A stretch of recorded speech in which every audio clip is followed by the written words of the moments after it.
Hi, welcome back. I'm Darryl and welcome to McCullagh Therapy. And welcome to Bitesize, where I'm going to serve up bite-sized portions of inspiration, knowledge and insight. In this episode, I'm going to continue with the ADHD. And in this podcast, I'm going to be talking about ADHD Burnout. ADHD is exhausting. For the individual themselves, the partner, the parents, the colleagues, the teachers, the child, etc. But mostly for the individual. To understand why, it's important to return to the basics. A diagnosis of ADHD suggests that a bunch of things may be difficult. If you go through kind of all the lists that you're going to find online, you're going to notice that they all relate to each other. And here's the list that I've kind of put together. 1. The ability to control your attention.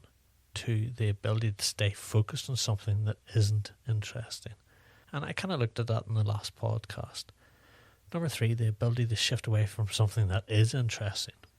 4, the ability to plan ahead. 5, the ability to organise yourself. 6, the ability to keep track of time or even be on time. 7, the ability to apply past mistakes to current situations. 8, the ability to self-reflect. 9, the ability to follow through on promises. And number 10, the ability to remember more than one thing at a time. Now let's think about this in the context of the world that we live in today. We are hyper-scheduled, multi-demanded creatures living in a society that prizes efficiency and productivity. And then understand why every single one of the ADHD symptoms gets in the way of your ability to get things done. Which is why every day is exhausting. The kind of back of the envelope estimate is that it takes somebody with ADHD 3 to 5 times more energy to complete the same task as someone who doesn't have it. Add to that the constant stress of all the things you haven't got to, a disorganised approach to your workload, not knowing how you're going to plan on getting things done, and knowing on some level that there are going to be a bunch of things you've probably forgotten about.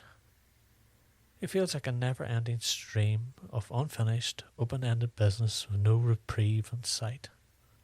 All of which makes the following experiences kind of start to make sense.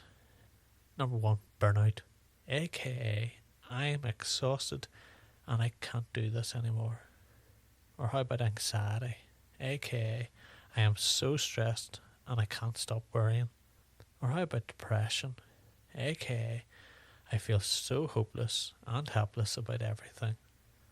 The number one most important thing that you can do if you're recently been diagnosed with ADHD or recognise several of these behavioural symptoms in yourself or someone that you interact with is to get educated. The challenges are driven by the biology and chemistry of our bodies, not character flaws, and I will keep on repeating this in many of these podcast series. There are several online and there's loads of hard copy resources out there with a wealth of information. And with understanding, you'll begin to learn that you can expect, you can adjust your environment to facilitate things, how important it is to rest and how to self-advocate so that others can offer effective support. So again, thank you for listening to this short wee bite size about ADHD, and we'll continue this into the next podcast. So thank you for listening. Have a great week. Bye-bye.